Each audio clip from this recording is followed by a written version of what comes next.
All right, the race for the Miss ITV 2022 is on, as well as ITV Supermodel Contest 2022. As a matter of fact, the sales of forms is currently going on. You can get your form at Glass House Airport Road, Benin City, for just 5,000 naira, or you can come to the Communications Village, Igosa, Oluku, to also get your form. You can also get your form at Purely Events Modeling Agency and Academy, right there at number 10, Ihaikme Street, for just 5,000 naira. Don't forget that audition is coming up on the 28th of this month at a Classical Hotel, Etiti GRA, Benin City. So you look forward to that. Okay, let's get started on our conversation today. The road to 2023 is getting more interesting because the campaigns has commenced. While some parties have kick-start their campaigns, others are yet to do that. But in any case, there are other parties that have since started their campaigns even before the official date for the commencement of campaigns actually started. So far, so good. How has the journey been? We want to look at that in the course of this program. Let me thank very specially Comrade Harrison Izeko. Is a civil society activist and is also a politician, public affairs commentator. Comrade Harrison Izeko, thank you for coming on the program. Good morning. Thank you for having me. Good morning, viewers. We also have joining us Barrister Matthew Adagise. Barrister Matthew is a human rights lawyer, public affairs commentator. Thank you for joining us on the program. Thanks for having me, Joe. Okay, Harrison, let me get started with you. One major issue that is most talked about in the election is the message that is contained in the campaigns. The campaigns are yet to go on a full throttle in a sense, but we are seeing snippet of it. So far so good. What's your take on the level of engagement with the campaigns by aspirants, by candidates for the 2023 election, especially at the presidential level, which seems to be a major interest for many people? Well, thank you very much. The campaign, gradually all the parties are putting themselves together. Basically for the PDP, officially will commence campaign today in Akwa Ibom State. And what we have been seeing, the fall now, rally, road show, that is not, it's not really a campaign as well. Maybe the party just trying to show strength or to let people know that we have people. And you know that INEC does not count rally. INEC is going to count ballot paper. So I think the political parties should put their heads together right now and begin to reach out to the people. Come out with your campaign plan and begin to reach out to the people. This election is going to be, business as usual. Things have changed. People are coming from a different background. The movement is everywhere. Follow from the background that people have suffered so much. In the last 7 years, it has not been very easy for Nigerians, and those who supported the present administration never knew that things would turn this way, and things are not working. The insecurity is there. So many issues, hunger, the economic issue. So people are now more serious. People are now interested. They are trying to sell themselves out. So the political parties themselves should not end their campaign. It shouldn't be a jamboree, just be moving. That is not what it takes in politics. From my experience in the field for some time now, we discovered that some of the things that determine political victory, the last 48 hours, another very serious area you look into. You can change things. I'm telling you, I know what I'm talking about. So by the time the day of voting, everybody will stay in their polling unit. Those that were in the street will no longer be there. The candidate will be in his place, somewhere doing his own voting. He doesn't know what is happening in my village. And it's not left for the actors, those who can control some few persons. Unlike maybe at my own little level, some people are already calling me, where is the direction? Where is the direction? These are some of the things, some of these political parties have not really understand. At this time, they say us a little time. This is a time for sensitization and conscientization. Okay. It's not rally. Rally is just to, you are counting numbers. On that day, INEC is going to be counting ballot paper. And that ballot paper will determine who will win. And some of these politicians over time who have put these people within their custody, who can give directive, especially our people from the northern part of this country, who believe so much in tribal politics, who believe so much in directives. And when the directive begins to come, you see people going that way. I remember in the last election, the security man in my former house, I was telling Musa, how are you going to vote for? He said, message never come. You know? I was wondering, 2 days, 3 days before the turn, the guy have carried his bag, traveling to Maduguri, that a message, how did you get the message from that small radio? He have gotten a directive that they were going to vote for their brother, and he's paying his transport to go there. This is the kind of political information these people have. And for those of us who are in our political party, like my party in PDP, we are very serious and we are looking at the issues. We want to reach out to the people. We want to reach out to the real voters to campaign and talk to them. Our candidates have never been a chief executive. He have only been vice president before. And the two other major actors were once chief executive. Okay. We want to look at issues. What is the issue? Whatever is telling Nigerians, they can be taken seriously because they have not had the opportunity. And every other person have rights to tell Nigerians what they want to do. But by and large, Nigeria should look at the general interest. Who do you think that will be able to salvage us from this present situation we are finding ourselves? And the voting pattern should go in that direction. Okay. So lastly, all the parties need to do more. They should emulate from the PDP. Even with the crisis within the party, the campaign has started. Nobody is bothered whether some governors are saying they will not join or not. I just laugh. Even those governors, can they hit their chest and that they can take over their state? It's not business as usual. Like we said, this election is going to shock some persons. Those who feel that because I'm a governor, I can join man and go together. When the result begins to come, you'll be surprised that it's not the way it used to be. And we have 3 frontliners. And this thing is going to be divided alongside. But we know that victory is very sure because our candidates will be able to deliver Nigeria from the president. Mr. Matthew, let's get your perspectives on the level of campaigns and level of engagement so far from the candidates of these political parties moving towards 2023 elections. You didn't tell me on a joke before I came to the studio that it was going to be a campaign rally. My co-discussant just spoke in the tone of a partisan politician, and he spoke vehemently in defense of his party interest. I think that poses a challenge, and I have to respond swiftly. Yes, I want to start by saying I'm an obedient chieftain. And each time you hear the opponent saying you don't win election by rallies, by crowd, I wonder if it is going to be a ghost or spiritual election. It is the human person that will vote, and the people are on the streets, and they are making their preferences clear and loud. And that is how it's going to be at the end of the day, when the ballot is being cast. An obedient crowd is not an imaginary crowd, it is real. Contrary to the earlier postulation by the opponents that they are internet abstract objects. The internet people have migrated, they are now on ground, no longer online. So that assertion has been trashed. Rally is a cardinal aspect of campaign. Rally is people evangelizing. It is like the gospel. You cannot tell me, I'm a Christian, you can't tell me that it's only when the gospel is preached at the pulpit that you are spreading it. If there's a crusade, it's also a major part of the spread of the gospel. In fact, it's bigger than the preaching on the altar. So nobody can deceive us. The old order are jittery. And it is not because they do not find the need to be jittery. It is tied to the reality on ground.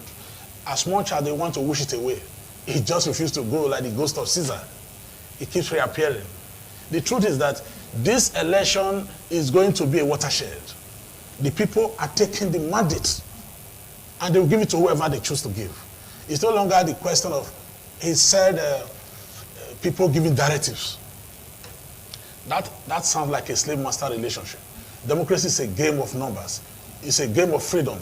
You don't give directives, that's autocratic tendencies. This time around, the people, the masses, are taking the destiny in their hands to decide where they want to go. And whoever they chose this time around will be the king. Nobody can dictate to them who to vote for. We are on the street. We are seeing the opinion poll conducted so far. They are pointing at a particular direction. And these are not imaginations. They are real. No matter how you want to say, oh, campaigns should be based on issue. The question is this: who determines what an issue should be? What is the definition of an issue? If hunger is my problem, that becomes an issue to me as an electorate. If insecurity is your problem, Mr. Duke, that becomes an issue to you as an electorate. If lack of good education is afflicting our children, that should be an issue to the parents. If lack of medical care, quality medical care, is plaguing me, I can't find a good place to treat my ailment, to have my Medicare, that is an issue. So issue is not cast in stone. It's not defined. There's no definite definition of an issue. An issue depends on who is looking at it, how it affects your interest. So issue is multifaceted. No politician can dictate to anybody what the issue should be. As much as they want to stage manage what should be discussed and what should not be discussed, that is censorship. It will not work. It's a game of freedom. People will determine what issue they should pick and choose and dictate what should be. Nobody will tell me, don't talk about the character of a candidate. That is an issue to me. I should know that the man who has embezzled my money sometime past is ready in somebody face to come to rule me again. That is a major issue. I will tell you, look at this common thief. He is coming again. That is an issue. So if a man who has been very deceptive, very crafty, he says one thing, he means another. That is his lifestyle. He's known for that. A con man is coming and say, oh, trust me, I'm honest. I say, no, you are not honest. I have known your history. You are highly deceptive. That becomes an issue. So the issue in this campaign will be very many and numerous. Okay, thank you very much. Harrison, you talked about the fact that in spite of the crisis rocking the PDP, the party is flagging off its campaign, and the party has been forward-looking in its actions and plans towards the 2023 election. They also mentioned that the PDP candidate has never been a chief executive officer, but is functioning at the highest level in governance in Nigeria as the vice presidential candidate of this country. Can't that be the basis for assessing his credentials and capacity to deliver in terms of governance of this country? Yeah, you're right. If you listen to me clearly when I started, of course I listened to you. I have said that I heard you clearly. All the persons on the ballot, they have a right to vie for the position. Okay. They are qualified, and we have known them. The three major persons, and like my brother said, the obedient movement, he has a right. Is somebody that people know. In fact, is a candidate that is making the political scene very interesting right now. Okay. So come back to your question. Yes, Alhaji Atiku Abubakar was the vice president of Nigeria. We all know the constitution of this country, that the position of the vice president, and the vice president will act in the absence of the president, or if there's any other function that is being assigned to him by Mr. President. And the man served under Olusegun Obasanjo. Obasanjo is a very smart politician. We know. And even at that time, if you want to assess their administration, it was not as bad as this. At least in Nigeria, we got it right.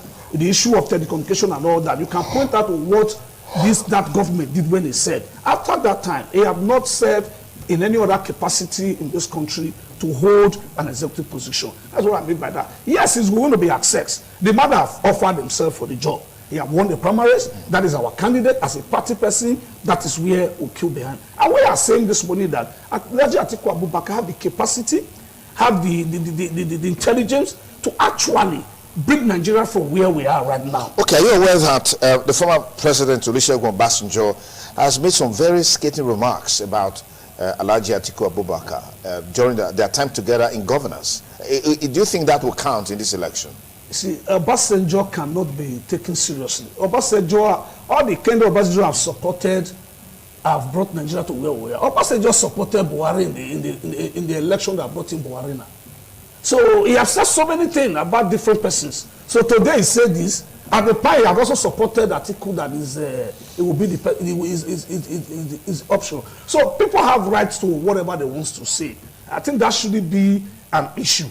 to bother about the election. What is important is that Nigerians want to see what you have, what you want to present. Everybody in this country go to the same market. It is not well. Absolutely. It's not well. Things are not working.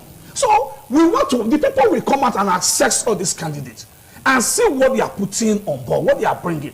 Those who are in the ruling party right now, they also tell you that they have something to offer, different from what the present administration is doing. So we'll look at all of them. We'll look at the persons that will feel that these are the people, the person who believe that will be able to take Nigeria from where we are now to the right place. And I'm saying that I have seen that in my candidate in our party, and we believe that Alhaji Atiku Abubakar can actually take Nigeria from where we are now to the direction we're supposed to be, because he has been in the field, he understands the problem, he had the capacity, he had the political will. Because what we need to look at is the political will. Politics is beyond what we see physically. Because as a human rights activist, when I was not in, I said so many things, but by the time you get to the corridor of power, you discover that most of the persons that dictate the pace of governance, they are outside.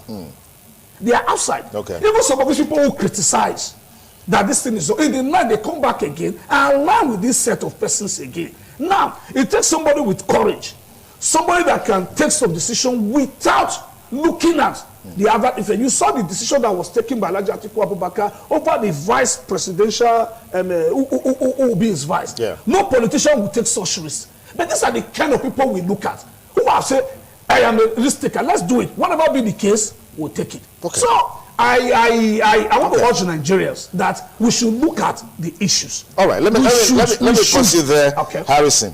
Barrister Matthew Adaya said, I've also heard people say the presidential candidate of the Labour Party is a product of the PDP, even though he's found himself in a new party or in another party, so to speak, is a product of the PDP. Or we've seen the era of the PDP.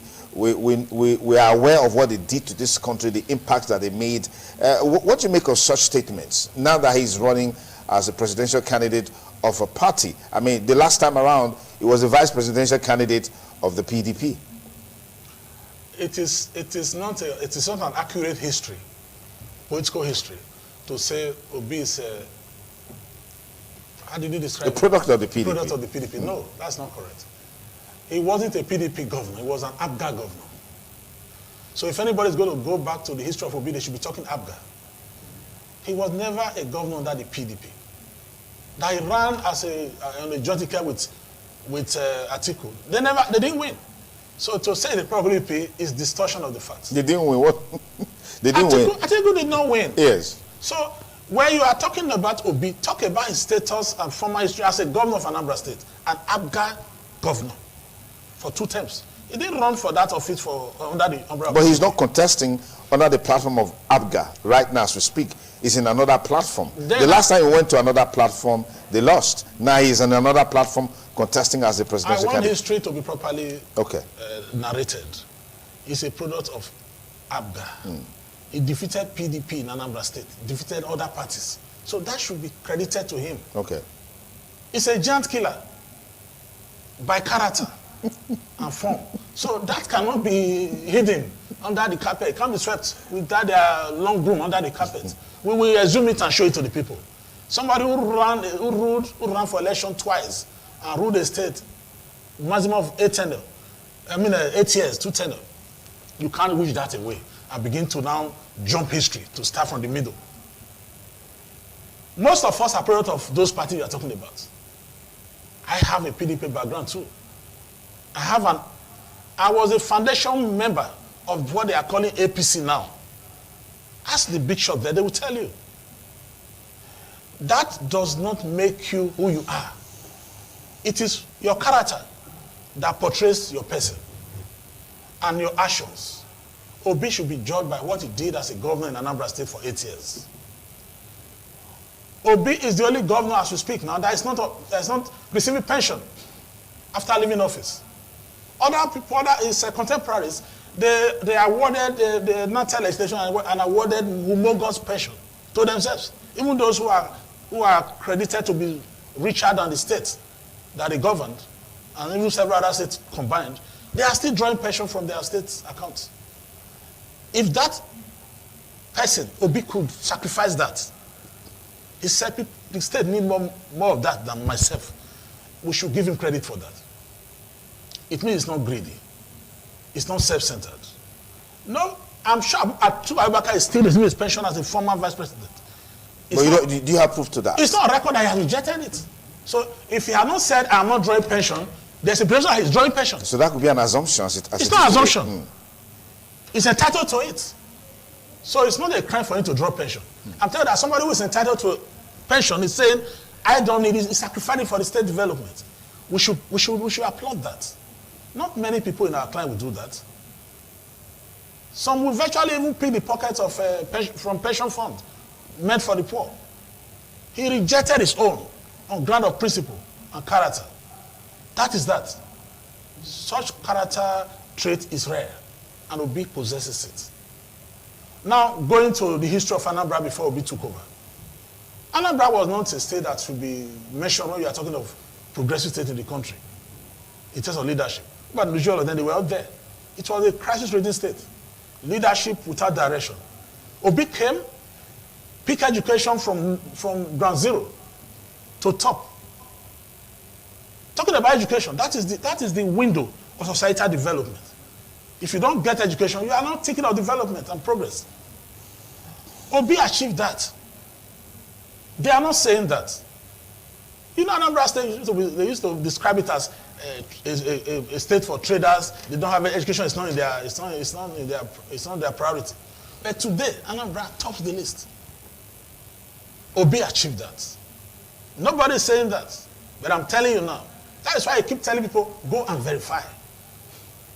If you are a fellow, you dare not tell anybody to go and verify your ugly past. Nobody will parade the F9 in 9 places and say, go and check my results. They will rather say they didn't go to school. That they read at home, evening classes. Some are claiming that the school they claim they attended some time back, that it was a slip of the tongue, that they never attended any school.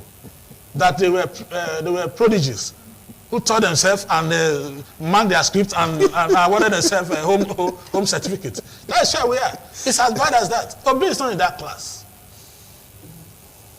of deceitful characters. He has the boldness and courage to say, go and verify. Each time he makes a claim, say, go and verify. The records are there. So when you are talking about the front runner in this camp, it is not for nothing Obi is leading the polls, in all the polls conducted so far. Oh, there are records that polls have never really indicated the eventual winners of elections in this country. That is... maybe in civilized climes, yes, but not in this country. That pool gave Buhari victory in 2015. That same pool. Who said pool does not work? Pool works. It doesn't work where rigging supplants the will of the people. And thank God this new electoral reform that has been put in place. Okay. Nobody will snap ballot box now and make anything out of it. Nobody can now vote twice. No multiple tone printing. So this is where the old other politicians are jittery. Their area of strength has been deflated. It's rigging. When anybody tells you it's not about crowd, it's not about the people, we know what to do in 24 hours, the night of election, what do? Is it a witchcraft arrangement? Is it a spiritual contest? It is physical. If you are not loved in the daytime, you will be loved at night. So anybody who is boasting that we operate in the night is a criminal. It's an electoral fraud. Okay. So this election will determine in the daytime, real human beings will vote, and the real human beings are already showing their preferences. We should not wish that away. Rigging will not work. Let them be with your notice. There will be no rigging. Beamers, you cannot come with a borrowed face. If your face is not captured, you can't vote. So the question of bringing child voters and telling me the desert is more populated than the riverine, it will no longer work. All right. Thank you very much. If you just join us, it's still TMI Monday. Of course, X-ray issues in the build up to the 2023 elections. We're just on the verge of capping up this conversation. But let me get Harrison in here. The country is in a parlous state. I mean, whether you like it or not, that's what we have currently. And people are talking about the need for us to have a complete breakaway from the past, have a new have a paradigm shift, so to speak, that will drive the country to Eldorado. I like to get your perspective along those lines, against the background that your principal is a product of the old order, and there's been talk along those lines. Yes. The three major parties, let me look up and so this time around, there is nobody that is new among them. Okay. They have been in the system. Peter Obi have been a governor for 8 years. He have been a former vice presidential candidate. Tinubu have been a governor for 8 years. He have been a senator. Atiku have been a vice president for 8 years. Konkonso have been a governor for 4 years. If you are talking about people like Sowore, will begin to listen. Those are the people who call new order, not all these persons. Okay. But in all of this, Nigerians should sit down and look at these persons. I am not, as a party man, in my party, like I said, when people tell you, like the way my guy said it this morning, you see, which some persons who will be very close to some of them. Some of this thing is saying is going to work in the urban area. In this urban area, a place like already Mubarak, some of this is talking about is going to play. But that's where you have the voting population. And coming, sir. And coming is going to play. Now let me shock you. These two major political parties, there is no ward, there is no state that will not get that 25%. There is no state. And now this election in the south, Peter Obi is from the south, Tinubu is from the south. And I'm telling you, for the first time, go and put down to this date, this election is going to be purely tribalistic. I told somebody yesterday, the 5 states from the east, Peter Obi is going to win. And let me tell you today, the Tinubu people are saying, yeah, Tinubu is going to win 5 states from the west. It's only Lagos that's going to be dragged. Lagos is going to be between Tinubu and Obi. Then my party is going to take third. Then you come back to the north, where the bulk of the vote lies. They are going to vote their own. Whether you like it or not, except on the ground that the PDP, the APC supporter from the north will be genuine to support their party. And not their own. And not their own. They will prefer their own to their party. Politics is an arithmetic. And when the die is cast, you will see the direction. It's a practical thing. When the die is cast, you see the direction. Everybody is going to fight his own. Now the South, we are not even united. We are two major persons from here. Our strength is going to be divided here. Whether you like it or not. There is no thing on earth that will make people just say, because of what is happening in this country, you want to write Tinubu off in this present political party. It's not going to happen. The people will come out and vote. Will have it. Even in already the rural area. Who will now go to those villages and go and tell them there is one man called Obi? That is what I'm telling some of their supporters, because I have a flair for the man. Yeah, you are saying to already, people will listen to you. If you go to a Yekoba, where me am from, where people will sit there and say, okay, but share a mona, take this mona, take this. Who is going to go and speak your home? Then you go to the Oriomo and all those areas. So those are the things you are supposed to be doing now. Not staying in Ring Road every time. This you are saying is anti-party activity. Because you are giving an opposition. No, okay. I wanted to let him understand those areas. No, when they are hitting their chest when they are hitting their chest that all is over, that they have succeeded, they have won. They are not looking because they are not part of the politics. They are not doing the politics we're supposed to be. Now let's come back to where we are. Nigerians are tired of the present situation we find ourselves.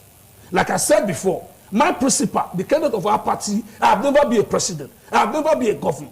So if he's saying he's going to do this, Nigeria will listen to him. They will take him seriously. Okay. Because he have never been in the position of being the person to take the What do you say about the feeling in some quarters that this election will be about the individuals, not the party? Does that resonate with you? You are right. It's going to be about the individual is there. And you can also remove the party.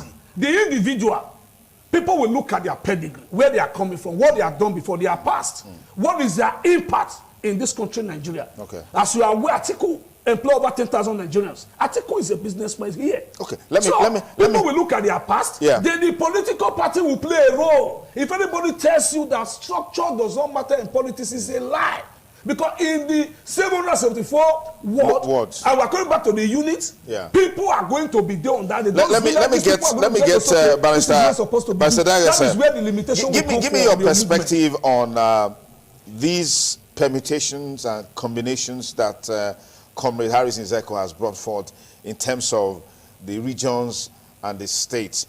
And then your perspective as well on the election being based on individuals, not necessarily political parties. Some of us, we have a history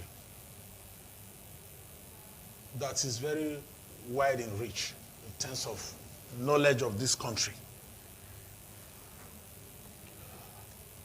Our friendship circle is very wide. North is not far from people like us when we want to get information. It's at the snap of our finger. From the northeast to northwest, my friends are all over. We are in constant communication with these people from the north, our brother from the north. I'm talking about the major stakeholders there. They are phone call away. I tell you, Obi is becoming an anthem in the north, even in the core north. Anybody who is telling you that it will be business as usual, not to vote for their own. The question is, what has them gotten from voting for their own over time? Poverty is domiciled there. When you say Nigeria headquarters of poverty in the world, not in the headquarters of poverty in Nigeria.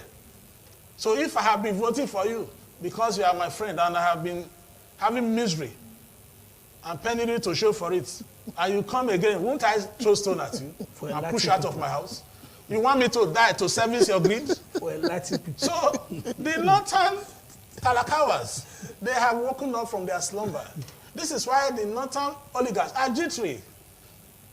Let me tell you, somebody said Obi is not known in the north. It's only the one that play football that they know. I laughed. Another one said, my people are not internet savvy, they are not online. And I laughed. When Obi organic movement organized a rally in the mass state, he was struggling like a headless chicken to stop the rally. Somebody who is not known. People are coming on their own, unorganized, by themselves, to rally around that person who is not known, the ghost person. And you are physically not stopping them. Who is deceiving who? Obi is very deeply loved in the north. Obi, and they say he has no structure. The structure you talk about, when they talk about structure, they are talking about the structure of touts, ballot box snatching structure. The people will come and be shooting gun. Some died in my polling unit the other time. They were taken home in a body bag because they came all the way from Lagos to come and pick ballot box. They left dead. Police were able to ambush them and they rescued the ballot box from them. The last election, 2020 Edo election, did you not see it on the news? That was my polling unit. They came disguised as policemen. And we knew there were no policemen. The Blues Arena, where what policeman would use a Hilos police special vehicle to pick a ballot box? You see an dispatch agent. So they made their Waterloo. That is even before the electoral reform has been deeply entrenched. This time around, if you take a ballot box, you take it away. Okay. The real vote will still be cast. That is that. North is comprised of diverse ethnic groups. There is no longer one thing like one North. The insecurity in the North has polarized the North. So nobody should be taking North as one family anymore. So all of this will show up in the election? Yes, and the second bit of your question, you said if his permutation will work. Yes, the permutations about the states, region, east, south, northwest. I'm telling you, that Obi is all over. The Lagos they claim was a Baudillion personal account. You saw the obedient movement that day. You saw the follow-up. You saw the follow-up too with the APC. When you are talking about organic movement, and you are talking about people who are coerced to come out and rally against their will, you will see a willy horse and a horse that is forced to race when you see them. Thank you, gentlemen. My time is up on TMI segment, this discussion segment. I want to say big thanks to you for coming. Thank you very Pastor Matthew Dias and Comrade Harris Nzeko. It's a TMI Monday. We'll take a short break. My colleagues will be here to take the program to the next level before we call it a wrap. Stay with us on TMI Monday.